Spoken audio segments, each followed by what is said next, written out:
Naam, nite Madema au Dr. Maganga ndugu zangu. Leo nimekuja na zindiko kiboko, zindiko mjarabu. Hii inaitwa mshikishe adabu mchawi.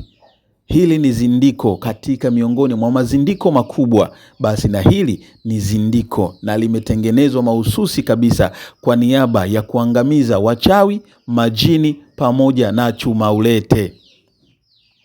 Watu wengi wamekuwa wakikabiliana na changamoto hizi katika familia yao. Wamekuwa wakikabiliana na changamoto za maradhi yasiyoisha katika familia kwa sababu kuna mtu anafanya vitu vibaya. Mtu umeshindwa kuendelea katika biashara yako.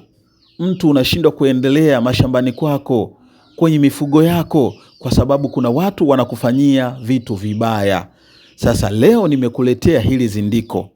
Kama unahitaji kuweka zindiko la kumshikisha mchawi adabu, kuwashikisha wale wote wanaokuja kwako kwa niaba ya chumaulete, duka lako limekuwa haliendelei, lakini kwa wale watu ambao wafugaji unafuga lakini ng'ombe wako au mbuzi wako hawazai, lakini wakizaa watoto wengine wanakufa au ng'ombe wanakuwa nakufa kwa sababu unawekewa mitego ya ajabu katika mali zako.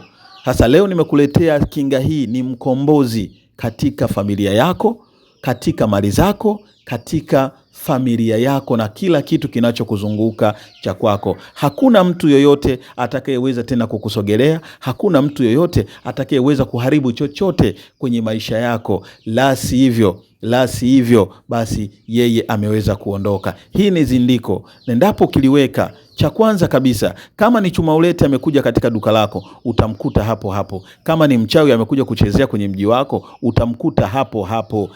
Lakini kama ile chumaulete wa mashambani, machumaulete ile wanaita makabuitunge au mamisukule, ukienda kuliweka ili zindiko shambani kwako, huo msukule, huyo mchawi anayekwenda kuchezea kwenye shamba lako utamkuta hapo hapo, na hawezi kutoka kamwe. Lakini pia hii inakusaidia kama kuna wezi wana tabia ya kukuibia, nenda kaliweke hili zindiko. Akiiba hawezi kutoka nao huo mzigo sehemu alipouchukulia, unamkuta hapo hapo. Ndio maana nimesema hili ni zindiko. Ni zindiko kiboko, ni zindiko hatari. Unaweza ukaichukulia ni kawaida, lakini hii ni silaha kubwa sana ya kuzuia wachawi, majini pamoja na machumaulete na misukule. Sawa, ukiweka katika eneo lako la biashara, ukiweka katika eneo lako la mji, hata maradhi ya kipumbafu kwenye familia yako, kwenye watoto wako, kwenye hata wewe mwenyewe, na hakuna maradhi yote yanakwenda kutoweka na kila jambo kwako linakwenda kukaa sawa. Weka zindiko hili.